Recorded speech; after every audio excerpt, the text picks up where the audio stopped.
I'm taking off. Maybe not. Push start it. Bit of a slope going downhill this way, so I'm going to push the bug backwards up the slope a little bit, at least enough so I can, as soon as I get it rolling, I'm going to be able to steer around the silver car and go down the hill and try to kickstart it myself. So here's how you do it by yourself. Of course, if you have a car that has a locking steering wheel, this one doesn't, you want to make sure your key is on, or just so that you don't. Okay, so use your back against the vehicle to push it, and then turn it. I'll get a free push out of the driveway. Okay, now get into it. Okay, that's as far as I'm getting these. Yank on the e-brake. So, got the e-brake on. Okay, first of all, turn the wheel to the direction you're going to go.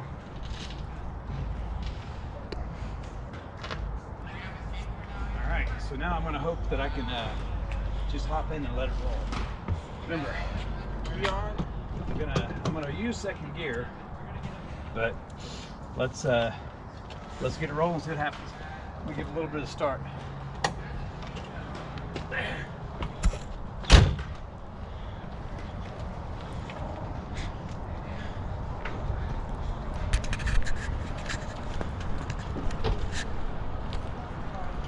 Okay. What you want to do when you're going to push start your car, if you have someone to help you push, is you need to be able to communicate with them, because you don't want to dump the clutch while they're pushing, because that can hurt.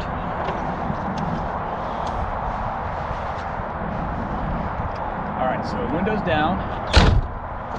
Put the car in second gear. Hold the clutch in. Key on. Ignition on. E-brake off. You ready to push? Yep. Alright, I'm going to put the car in second gear. Hold the clutch in. Key on. Ignition on. E-brake off. You ready to push? Yep. Alright, e-brake off. Let's go. Okay, so here we go.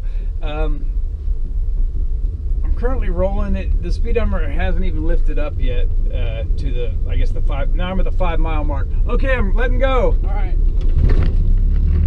Gear. E-brakes off. Starting to roll. Waiting to see the speedometer lift up a little bit if we can. That's I mean, right now I could probably kick it, but it would probably just make the people helping me upset because they get to try it again.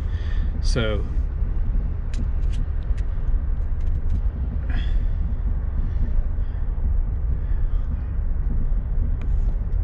okay, we're picking up a little bit of speed. The speedometer will probably start lifting here in just a second. There we go. So now we're gonna let the clutch out. Charging light goes out. Alright, so we're going to go over these things about push starting your vehicle, like we did here.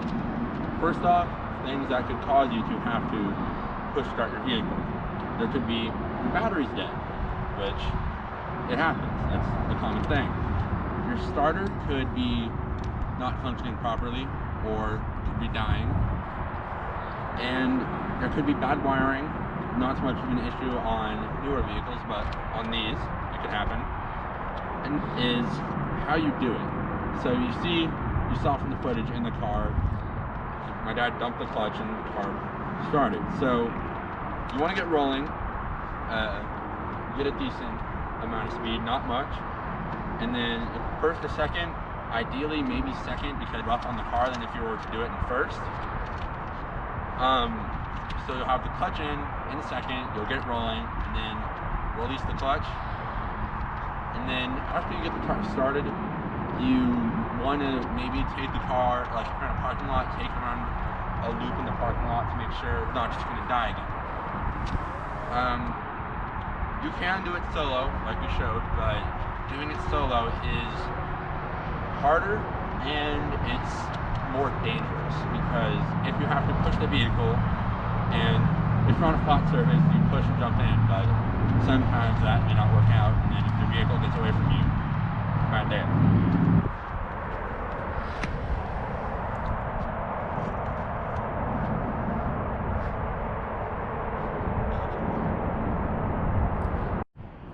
So here are the spots on the Bug that you want to push on, or don't push on. A good spot is right there on the between the window, yeah, right there, Right along this area. yeah, right along there. That's a rigid area. You can also push along the fender, or the top of the fender here, for a shorter person. This I wouldn't push on the deck lid.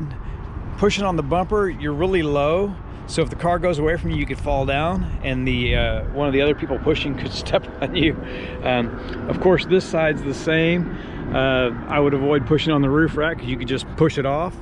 You can push right here on the B pillar, or on the A pillar, or on this edge of the fender, but again, you're down low and it's not a good position to be in. If you're doing this by yourself, pushing forward, you'd open up the door, and you don't want to push against the door, but you know, put an arm inside, arm and a shoulder inside here, this, and you know, of course your door's open, but as soon as you get it going fast enough, you're going to be running here, your arms will extend out because you're pushing the vehicle.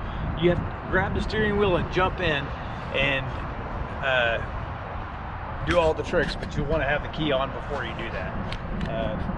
And you have to throw it in neutral and pop the clutch and hope it works. Teaching a first-time driver, or first-time Stick driver.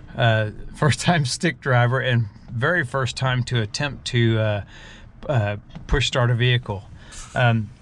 So you have the key on, and you got the two lights there that are very dim because it's 6 volt. All right, stick it in second gear, clutch in, okay, e-brake it down. All right, and let's hope it rolls. Rock and roll, rock and roll. Yeah, there you go. Okay, we're rolling. We got a little bit of a hill to work with here. Now we're gonna watch, yeah, get that half steering wheel going in the right direction. So we're going, you know, downhill here as much as we can. It's a very slight hill. I mean, It's enough to get rolling. clutch out. That is how to push start a vehicle. It's pretty simple. It's easy to do as long as you know how to do it. But other than that, thanks for watching. Be sure to like, comment, and subscribe, and have a good day, y'all.